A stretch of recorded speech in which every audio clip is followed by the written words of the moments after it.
Imagine sipping your morning joe in your quiet suburban home, only to hear a pounding at the door like Judgment Day itself. Not a polite tap, but three thunderous bangs that scream, "We own you." And before you can even yell, "Who is it?" three burly goons in matching HOA jackets barge in, zip-tying your teenage kid like he's a stray dog violating some invisible leash law. It all started in Willow Creek Estates. That picture-perfect slice of American suburbia where the grass must be exactly 2.5 inches tall or the world ends. I was Mark, the guy everyone whispered about, ex-Marine, single dad to 15-year-old Jake, rumored to be unstable after I politely questioned the HOA's $500 fine for my mailbox being offensively blue. They spread lies. I was neglecting Jake, letting the yard go wild, even hinting at abuse. I kept my mouth shut, watching their petty games unfold from my porch, sipping black coffee like it was armor. But inside, I noted every email, every snide neighborhood newsletter blast from Brenda, the HOA president, a rotund busybody with a perm that screamed, "I peaked in high school," and a smile that hid fangs. One crisp Saturday, the knock came.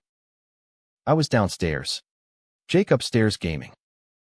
The door flew open, no warrant, just entitlement. HOA enforcement team, the lead goon barked, flashing a laminated badge like it was the Constitution. Violation 429, child endangerment due to non-compliant property standards. Jake yelled from above. Then a crash. I bolted up, heart pounding, to find two of them pinning him face down on his bed, orange zip ties clicking shut. The third snapped photos with a smirk. "For the records, sir." Safety first. My blood boiled, but I stayed cool. "Get off my son," I said evenly. They ignored me, reciting rules like robots. That's when instinct kicked in, a quick knee buckle on the first, a wrist twist on the second. They crumpled like cheap lawn chairs, groaning about assault. The clipboard guy froze, his red light blinking. And there was Brenda in the hallway, phone up, filming with that tumbler of iced latte in hand. He resisted, she cooed sweetly. So aggressive. Cops arrived minutes later, real ones this time. Not HOA rent-a thugs. I stood hands up, calm as a monk. "They zip-tied a minor without cause," I told the officers, pointing to Jake's raw wrists. The younger cop's eyes narrowed at the non-standard ties. "These aren't regulation," Brenda piped up from the door. He attacked unprovoked, for the community's sake. Her voice dripped fake concern, but her eyes darted like she was calculating votes for her re-election. The detective nodded slowly, eyeing her phone. "We'll need that footage."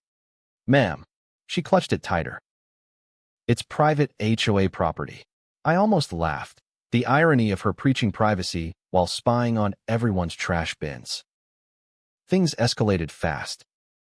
Next morning, a perky social worker from Family Services showed up, all soft smiles and clipboards. "Just ensuring Jake feels safe after the incident." Sarah, my ex-wife who still checked in, snapped from the kitchen. "Safe from what?" "HOA kidnappers." The worker tilted her head. "Violence, even in defense, can traumatize." Jake, rubbing his wrists, deadpanned. I was scared of the zip ties. "Not Dad." She scribbled notes, suggesting I voluntarily leave for 48 hours. "No thanks," I said. "That's admitting guilt to your scripted nonsense." She left flustered, but I knew the whispers amped up, neighborhood chats buzzing with Brenda's posts, concerned about unstable elements threatening our harmony. I didn't rage, I researched. With help from an old buddy, tech whiz Nate, we dug into HOA records.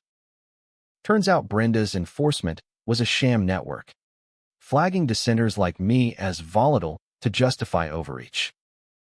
Emails showed her coordinating with shady contractors, all to cling to her petty throne.